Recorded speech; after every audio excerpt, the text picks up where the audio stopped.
নমস্কার বন্ধুরা, আপনারা সবাই কেমন আছেন? আজ নিয়ে চলে আসলাম কাঁচকলার কোপ্তা। তবে এই কোপ্তাটা একদম অন্যরকম।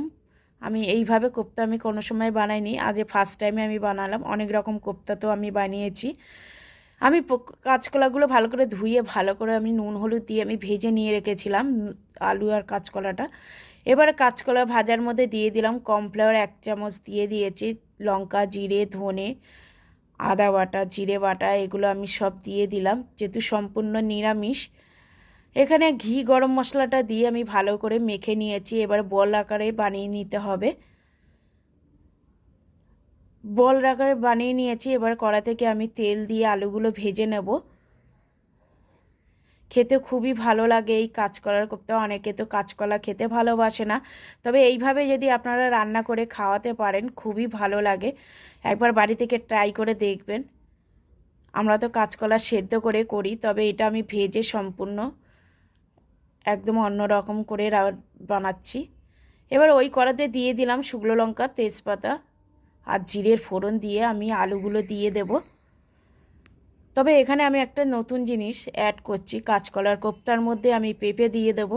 আপনারা পারলে পেঁপেটা নাও দিতে পারেন, তবে পেঁপে দিলে কি হয়, খেতেও খুব ভালো লাগে, হেলদি খাবার। অনেকে পছন্দ করে না পেঁপে কাঁচকলা, তবে এইভাবে রান্না করলে নিশ্চয়ই খাবে সবাই। একদিন বানিয়ে খাই, আমাকে কমেন্ট করে জানাবেন কেমন এই রেসিপিটা। তবে আমি বানিয়েছি, খুবই সুন্দর লেগেছে। আমি দিয়ে দিলাম আদা বাটা, জিরে বাটা, লঙ্কা বাটা। তবে আমি এখানে সব শিলে বেটে নিয়েছিলাম ভালো করে। এবার দিয়ে আমি ভালো করে একটু কষিয়ে নেব। তবে এটা ঝাল ঝাল একটু করব, শীতকালে যেহেতু একটু ঝাল ঝাল করে খেতে খুবই ভালো, মজাদার। এটা রুটি পরোটার সাথে তো খুবই ভালো লাগে। একদম সম্পূর্ণ নিরামিষ, আপনারা পারলে আমিষও করতে পারেন। তবে এইটা নিরামিষ, এই সবজিটা খুবই ভালো হয়। দিয়ে দিলাম আমি কাঁচকলা কোপ্তাগুলো আমি ছেড়ে দিলাম। আমার এখানে যেহেতু সবজি সেদ্ধ হয়ে গেছে সব, দিয়ে আমি 10-15 মিনিট আমি ফুটিয়ে নেবো, যেহেতু এটা ফোটানো বেশিক্ষণ লাগবে না, নালে ভেঙে যাবে। ভিডিওটা দেখার জন্য অসংখ্য ধন্যবাদ। সবাই ভালো থাকবেন, সুস্থ থাকবেন। আপনাদের সময় মূল্যবান নষ্ট করে আমার ভিডিওটা দেখার জন্য অসংখ্য ধন্যবাদ।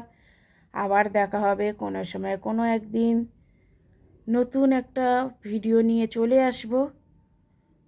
ততক্ষণ ভালো থাকবেন। টাটা, ধন্যবাদ।